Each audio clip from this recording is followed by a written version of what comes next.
హర హర మహాదేవ్. ఓం నమ శివాయ. గురికాళే నమ. గురుదత్తే నమ.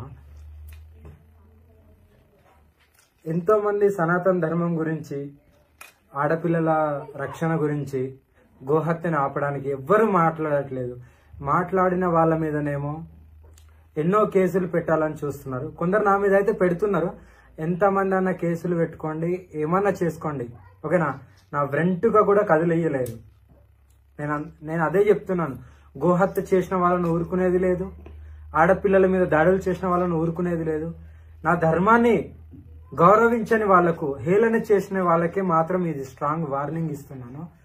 ఎందుకంటే ఓఐసీ అని వాళ్ళు 15 నిమిషాలు సమయం ఇస్తే ఇక్కడ ఎవరిని హిందువులు ఈ హిందుస్థాన్ నుండి ఎల్లగొడతాము, ఊచకోత కోస్తామని పెద్ద సభలో చెప్పారు. అయినా సరే హిందువులు స్పందించట్లేదు. అందుకే నేను స్పందించాల్సి వస్తుంది. అదే ఓఐసీని 5 నిమిషాలు నాకు సమయం ఇస్తే బట్టలు ఊడదీసి ఇదే హిందుస్థాన్ నుండి పాకిస్తాన్కు పంపించేస్తా. అది నా శక్తి. దమ్ముంటే నా దగ్గరికి వచ్చి మాట్లాడండి.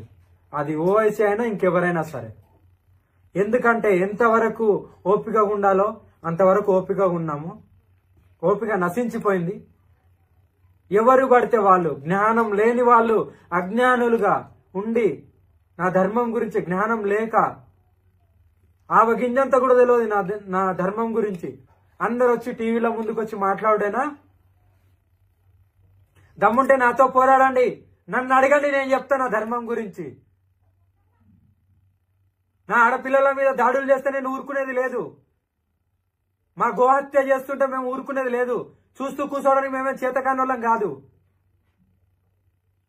పెద్ద పెద్ద సభలు పెట్టి 15 నిమిషాలు సమయం ఇస్తే ఏం చేస్తావు నువ్వు? నా వెంటుగా కూడా కదిలియలేవు. ఓఐసీ నీకే చెప్తున్నా, దమ్ముంటే నాతో తలబడు. నీకు దమ్ముందా? దమ్ముంటే నా దగ్గరికి రా, నేను చూపిస్తా. పోరాటం అంటే ఏందో నేను చూపిస్తా అంటున్నా కదా. మీలాగా భయపడేది అంత కాదు. నువ్వో నేనో చూసుకుందాం. మరి ఇంకా ఏ ధర్మం